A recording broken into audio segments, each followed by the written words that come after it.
जहां आरा जैसी औरत न घर की रहती है न घाट की। वक्त हमेशा एक जैसा नहीं रहता। ये रुपया, पैसा, स्टेटस और दौलत हमेशा इंसान के साथ नहीं रहते। मगर जहां आरा को इसी दौलत पर बहुत गुरूर था। जब उसके जुल्म हद से बढ़ गए तो एक एक करके उसके बेटे घर छोड़कर चले गए, लेकिन उसकी अना फिर भी कम ना हुई। उसे जरा भी परवाह न थी। वो यही सोचती रही कि जब ये दरबेदर की ठोकरें खाएंगे तो खुद ही वापस आ जाएंगे, क्योंकि जहां आरा उन्हें सबक सिखाना चाहती थी। मगर हालात ने ऐसा पलटा खाया कि सबक खुद उसे मिल गया।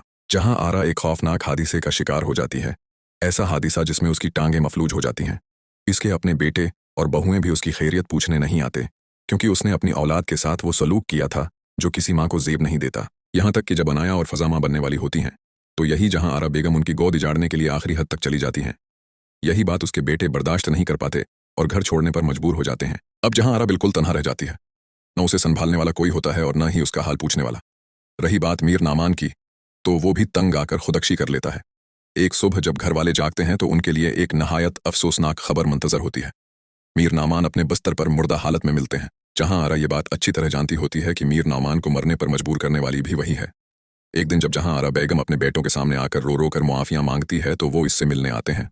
अपनी माँ की हालत देखकर उनके कदमों तले से जमीन निकल जाती है। वो कहते हैं, वाकई हर अरूज को जवाल है। हमारी माँ ने सारी जिंदगी अपनी मर्जी चलाई, अपना ही हुक्म नाफिज किया, और आज वो उसी की सजा भगत रही है। काश उसने अपना घर संभाल लिया होता तो आज हमारा खानदान उस तरह बिखरता ना।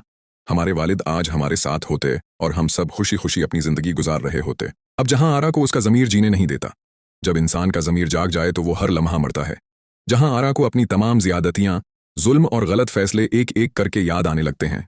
जहां आरा को अपनी तमाम ज्यादतियां, जुल्म और गलत फैसले एक एक करके याद आने लगते हैं। हर वो आंसू जो उसकी औलाद ने बहाया था, हर वो बद्दाहा जो किसी मजबूर दिल से निकली थी, आज उसे बेचैन करने लगी।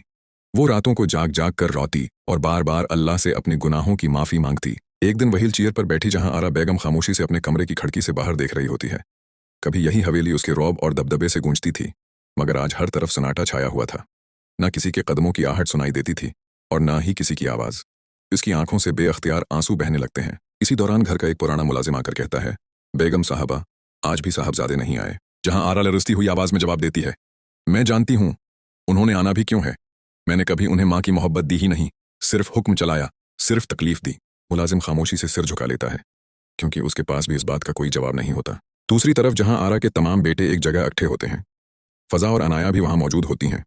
एक लम्हे के लिए सब पर खामोशी तारी हो जाती है। आखिरकार एक बेटा आहिस्ता से कहता है,